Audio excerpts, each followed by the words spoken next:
Ça y est, 2019 est bien commencé et je vois pas mal de gens qui parlent de la pile à lire qu'ils ont envie de faire baisser cette année. Vous savez que personnellement je n'ai pas de pile à lire à proprement parler, enfin en tout cas qu'elle est assez courte puisque j'achète les livres au fur et à mesure. Malgré tout, il y a pas mal de livres qui sont sur ma wishlist et que j'ai vraiment très envie de lire cette année et que j'avais envie de partager avec vous.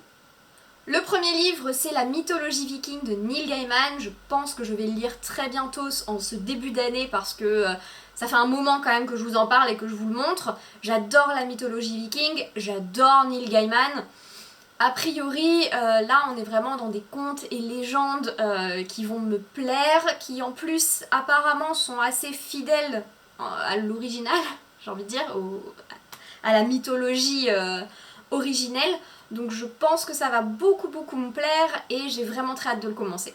Le deuxième livre que j'ai vraiment envie de lire cette année, c'est Fondation, et même carrément le cycle de Fondation d'ailleurs, de Isaac Asimov. J'avais adoré le cycle des robots que j'ai lu il y a quelques années. Je pense que je ferai une vidéo dessus parce que j'ai vraiment envie d'en parler avec vous. J'avais trouvé vraiment magnifique et j'aimerais en parler.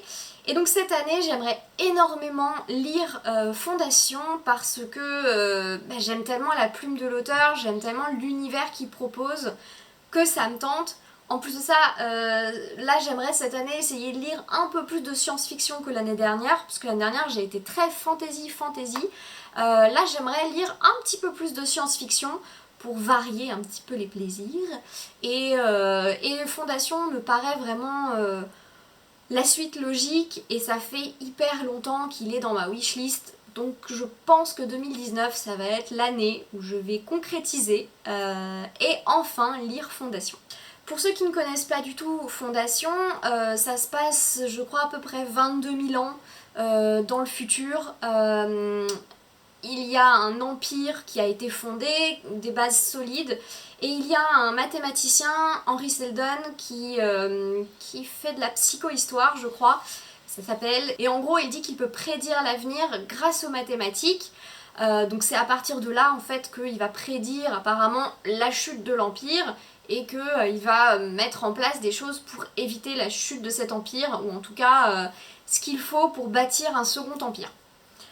Je ne connais pas hyper bien l'histoire, comme vous pouvez le voir, mais du coup j'ai vraiment hâte de voir, surtout que je fais entièrement confiance à Asimov pour me surprendre et me plaire, parce que je me suis lancée dans le cycle des robots sans trop savoir de quoi il retournait et je n'ai pas été déçue une seule seconde.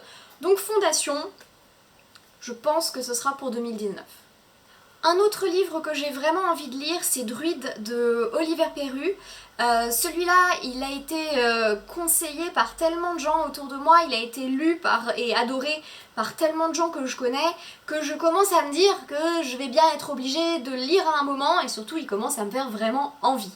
Donc Druide, il fait vraiment partie de ma wishlist, pareil, assez rapide, j'ai hâte de le lire bientôt. En plus, il est seul, donc j'apprécie des fois de ne pas avoir des sagas à rallonge qui font 14 tomes et où je vois pas le bout.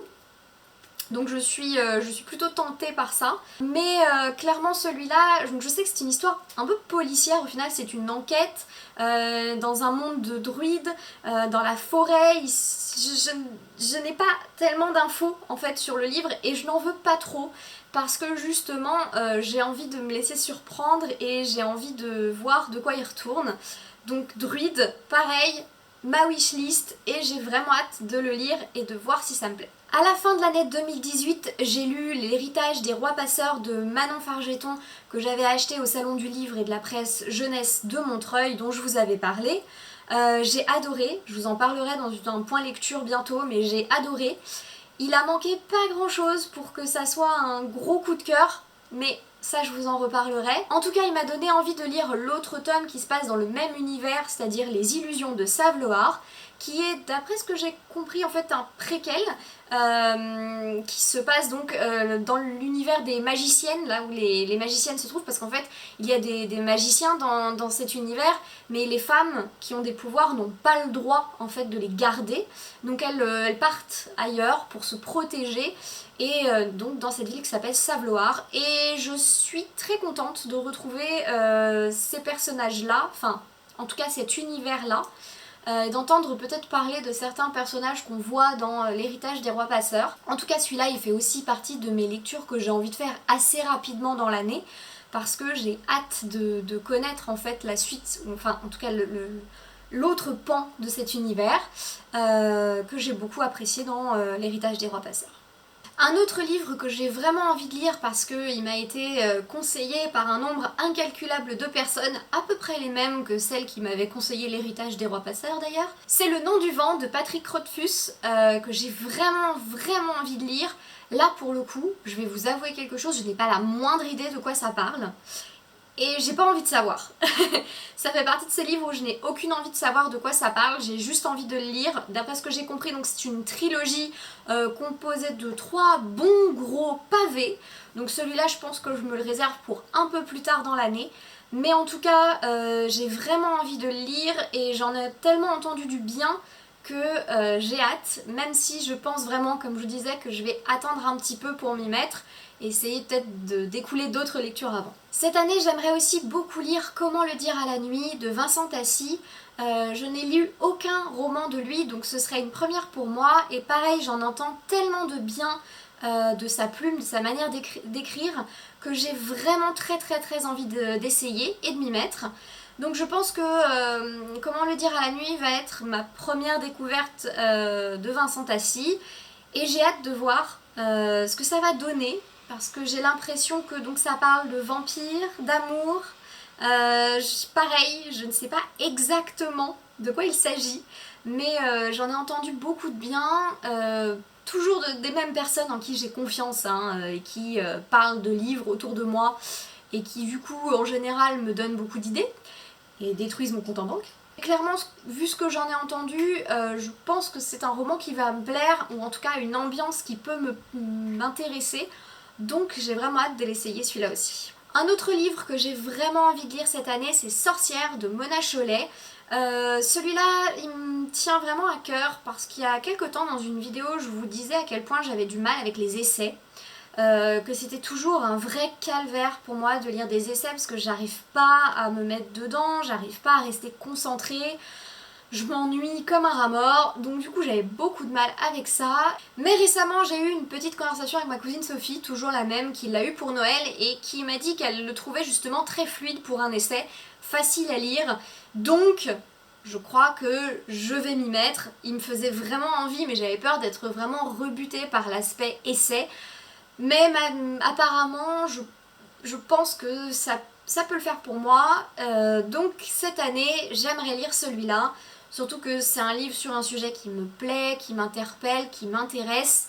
Donc je trouverais hyper dommage de ne pas tenter l'expérience juste parce que c'est un essai et que j'ai des a priori dessus. Du coup celui-là il fait partie de ces lectures que j'appréhende un tout petit peu mais que j'ai quand même vraiment hâte de tenter. Dans la lignée de Sorcière de Mona Chollet, j'ai décidé de lire Les filles de Salem de Thomas Gilbert.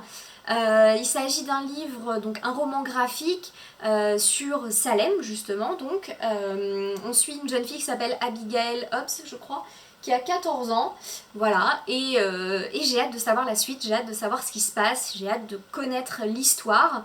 Celui-là donc il rentre vraiment dans mes bonnes résolutions des livres, des romans graphiques que j'ai envie de lire plus cette année. Je pense vraiment qu'il va me plaire parce que j'apprécie déjà les dessins. Au départ, c'est pas des dessins qui m'auraient plu au premier abord, mais en fait ils s'en dégagent, je trouve, une telle force. Il y a une ambiance tellement marquée que j'ai vraiment hâte de connaître l'histoire qui va avec ces dessins et de lire ce roman graphique. Enfin et pour terminer, je vais pas parler d'un livre mais plutôt d'un auteur. Cette année j'aimerais lire d'autres œuvres de Jean-Laurent Del Socorro que j'ai tellement aimé avec Boudica. Je sais qu'on m'a beaucoup suggéré Un royaume de vent et de colère. Je pense qu'il va effectivement rentrer dans ma wishlist de 2019. Il y avait aussi un autre dont j'ai complètement oublié le titre, donc c'est super, je vais pouvoir vachement bien vous en parler. Mais je vous en parlerai, enfin je pense que celui-là je vais le lire aussi, donc je vous en parlerai certainement à un moment ou à un autre.